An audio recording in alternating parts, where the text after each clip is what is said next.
ভারতের পশ্চিমবাংলা রাজ্যের কলকাতা শহরের অন্ধকার এক জগৎ। এশিয়ার সর্ববৃহৎ পতিতালয়টি কলকাতার সোনাগাজীতে অবস্থিত। সোনাগাছির এই পতিতালয়ে প্রায় 1 লাখ মানুষের জীবন জড়িয়ে আছে। সেই সাথে জড়িয়ে আছে প্রায় 200 বছরে লুকিয়ে রাখা অনেক ইতিহাস।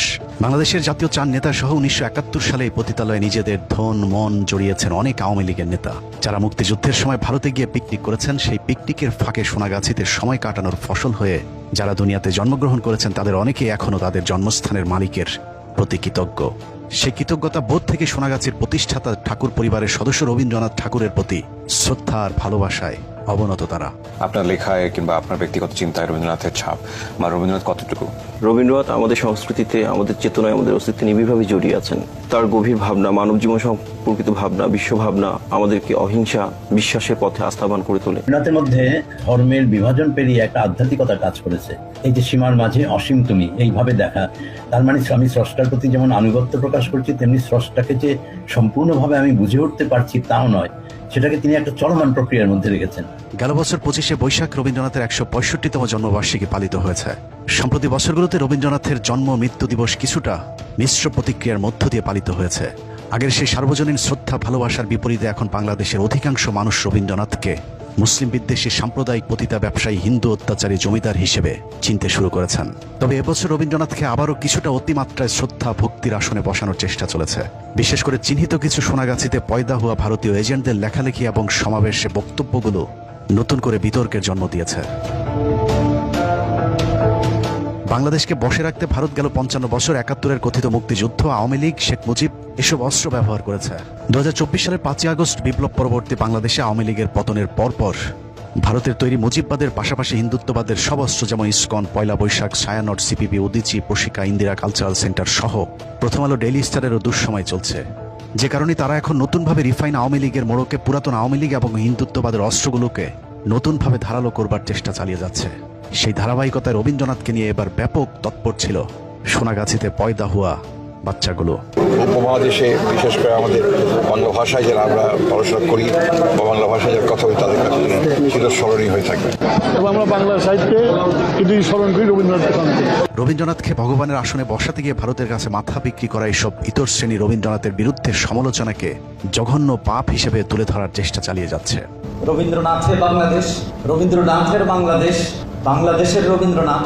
রবীন্দ্রনাথের কবিতা, গান এবং প্রবন্ধের মধ্য দিয়ে কেবলমাত্র তার চিত্ত সুখ এটির অন্বেষণ করবেন না। রবীন্দ্রনাথ ঠাকুরকে শুধুমাত্র আমরা যদি কাব্যে সীমাবদ্ধ রাখি, উনি কিন্তু ওনার প্রজাদের জন্যও অর্থনৈতিক অনেক কার্যক্রম করেছেন, সমবায় উদ্যোগ নিয়েছেন।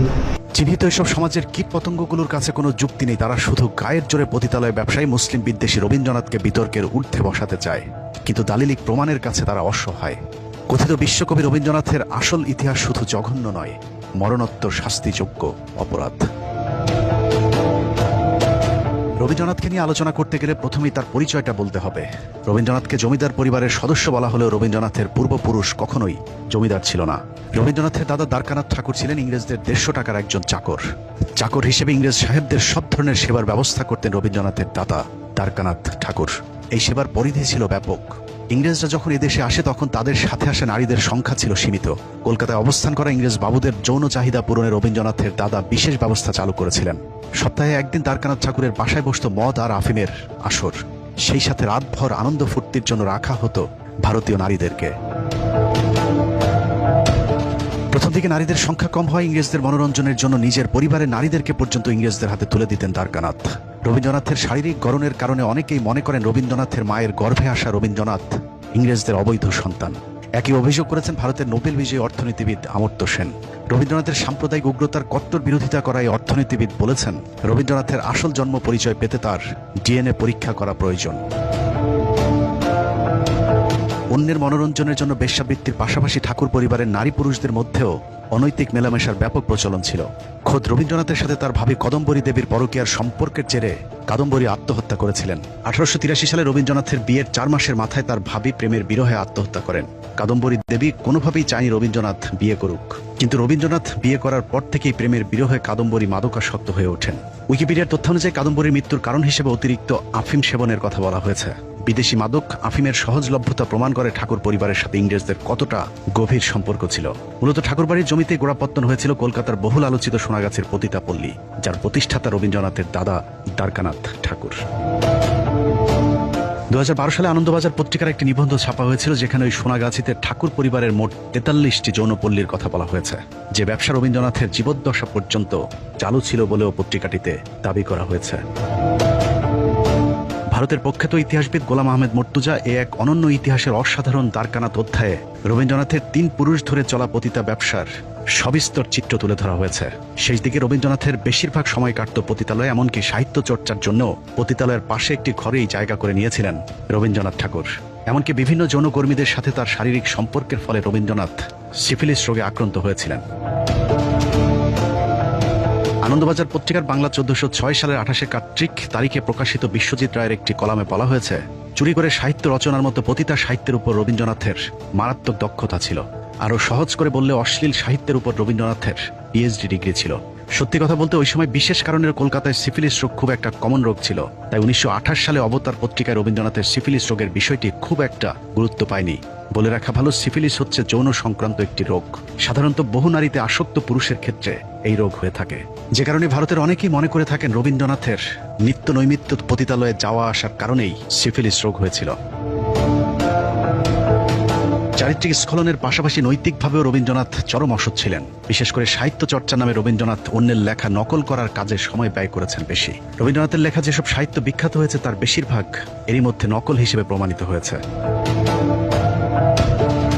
1913 সালে রবীন্দ্রনাথ যে নোবেল পুরস্কার পেয়েছিলেন সেটি আসলে গীতাঞ্জলির জন্য নয়, বরং গীতাঞ্জলির ইংরেজি অনুবাদ সং অফারিংসের জন্য। মূল গীতাঞ্জলি প্রকাশিত হয় 1910 সালের 4 আগস্ট, যেখানে মোট কবিতার সংখ্যা ছিল 157টি। গীতাঞ্জলির 157টি কবিতা থেকে 50টি এবং অন্যান্য গ্রন্থ থেকে 50টি, সর্বমোট 103টি কবিতার সমন্বয়ে 1912 সালে প্রকাশিত হয় সং অফারিংস। অথচ দাবি করা হয়েছে রবীন্দ্রনাথ নাকি তার গীতাঞ্জলির জন্য নোবেল পুরস্কার পেয়েছেন, যা সর্বৈব মিথ্যা। প্রতারণার এখানেই শেষ না। রবীন্দ্রনাথের বাংলা যে কবিতাগুলো ইংরেজিতে অনুবাদ করা হয়েছিল সেটা রবীন্দ্রনাথ নিজে করেনি। সিএফ অ্যান্ড্রুজ নামে একজন ইংরেজি লেখক রবীন্দ্রনাথের কবিতাগুলো ট্রান্সলেশন করেছিলেন, কিন্তু রবীন্দ্রনাথ কখনোই সেটা স্বীকার করেনি। কৌশলে তিনি অ্যান্ড্রুজের নাম দিয়েছিলেন দীনবন্ধু, যাতে কেউ বুঝতে না পারে তিনি তার লেখাগুলো ইংরেজি করতে কোনো বিদেশির সহযোগিতা নিয়েছিলেন। সেটাও সমস্যা না। ইংরেজদের পা চেটে যে গীতাঞ্জলির উপর রবীন্দ্রনাথ নোবেল জিতেছেন সেই লেখায় অসংখ্য চুরির প্রমাণ মিলেছে। গীতাঞ্জলির ইংরেজি অনুবাদ সং অফারিংসের ভূমিকা লিখতে গিয়ে ইংলিশ কবি ইয়েটস লিখেছেন, a tradition where poetry and religion are the same thing has passed through the centuries, gathering from learned and unlearned metaphor and emotion and carried back again to the multitude the thought of the scholar and of the noble. গীতাঞ্জলির ইংরেজি অনুবাদের 26 নম্বর কবিতা এবং ইংরেজি বাইবেলের song of সলোমনের দুটি শ্লোকের সাথে হুবহু মিল রয়েছে। এছাড়া সেন্ট ফ্রান্সিসের রচিত খ্রিস্টান ধর্মীয় গান ক্যান্টিকেল এবং ইংরেজি গীতাঞ্জলির 86 নম্বর কবিতার সাদৃশ্যতা রয়েছে। রবীন্দ্রনাথের বিখ্যাত উর্বশী কবিতাটি রবীন্দ্রনাথ চার্লস সুইনবানের লেখা থেকে চুরি করেছেন। বিশেষ করে কবিতার শেষ লাইনগুলো, বৃত্তহীন পুষ্পসম আপনাতে আপনি বিকশী, কবে তুমি ফুটিলে উর্বশী, আদিম বসন্ত প্রাতে উঠেছিল মন্থিত সাগরে, ডান হাতে সুধাপাত্র বিষভণ্ড লয়ে বাম করে, তরঙ্গিত মহাসিন্ধু মন্ত্র শান্ত ভুজঙ্গের মতো পড়েছিল পদপ্রান্তে উচ্ছ্বাসিত ফনা লক্ষ শত করি অবনত। চিত্রাকাব্যের এবার ফেরাও মোড়েও মানসিক কাব্যের বোধ কবিতা দুটো ইংলিশ বিখ্যাত কবি মিস্টার শেলি এবং ওয়ার্ডসওয়ার্থের লেখার সাথে গঠনগত ও ভাবগত অনেক মিল রয়েছে। প্রিয়রঞ্জন এবং নারায়ণ বিশ্বাসের মতে রবীন্দ্রনাথের গোড়া এবং ঘরে বাইরে দুটি কাব্যই ইংলিশ লেখকদের লেখার কপি পেস্ট। মুসলমানদেরকে নিজেদের সাহিত্য নিজেদের সৃষ্টি করার বয়ান দেয় রবীন্দ্রনাথ নিজেই মুসলমান লেখকদের লেখা চুরি করেছিলেন। রবীন্দ্রনাথের বিখ্যাত কাব্যগ্রন্থগুলোর বিরাট একটা অংশ মধ্যযুগের মুসলিম কবিদের থেকে চুরি করা। শেখ সাদি মির্জা গালিব এবং উমর খায়াম সহ মুসলিম অনেক লেখকের সাহিত্য রবীন্দ্রনাথ নিজের বলে চালিয়ে দিয়েছেন। ভারত তীর্থ নামের রবীন্দ্রনাথের বিখ্যাত কবিতাটি পার্সিয়ান কবি জালালউদ্দিন রুমির কবিতার হুবহু নকল। শুধু বিদেশি লেখক নয়, বঙ্গদেশীয় অনেক সাহিত্যকর্ম পর্যন্ত চুরি করেছিল বিশ্বচোর রবীন্দ্রনাথ।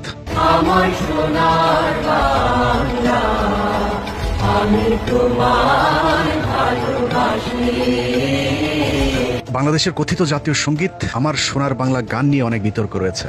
1905 সালে বঙ্গভঙ্গ রদের বিরোধিতা করে লেখা আমার সোনার বাংলা গানটির প্রতিটি লাইন এদেশের দরিদ্র মুসলমানদের বিরোধিতা করে লিখেছিলেন রবীন্দ্রনাথ।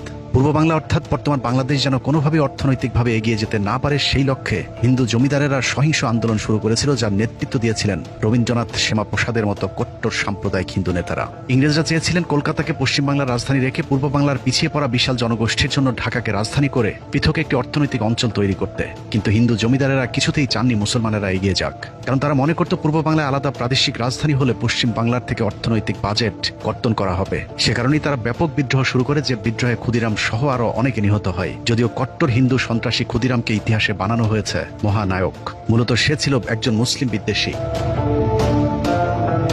তাদের সম্মিলিত আন্দোলনের মুখে ইংরেজ সরকার 6 বছরের মাথায় 1911 সালে বঙ্গভঙ্গ করতে বাধ্য হয়, যে বঙ্গভঙ্গের কারণে আমাদের পূর্ব বাংলার মানুষ 100 বছর পিছিয়ে যায়।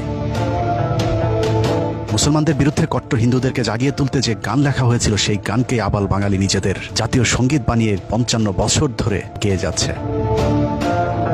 এখানে শেষ নয়, আমার সোনার বাংলা গানের সুর রবীন্দ্রনাথ চুরি করেছিলেন গগন হরকরার লেখা আমি কোথায় পাবো তারে গান থেকে।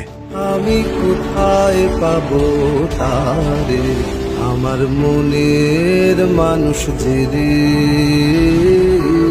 আমার সোনার বাংলা আমি তোমার ভালোবাসি।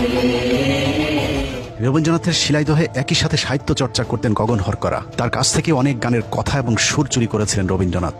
যে তোমায় ছাড়ে ছাড়ে আমি তোমায় ছাড়বো না। আমার সোনার বাংলা গানের মতো রবীন্দ্রনাথের যে তোমায় ছাড়ে ছাড়ুক গানের সুরও গগন হরকরার ওমন আশার মায়ায় ভুলে রবে গানের সুর থেকে চুরি করা।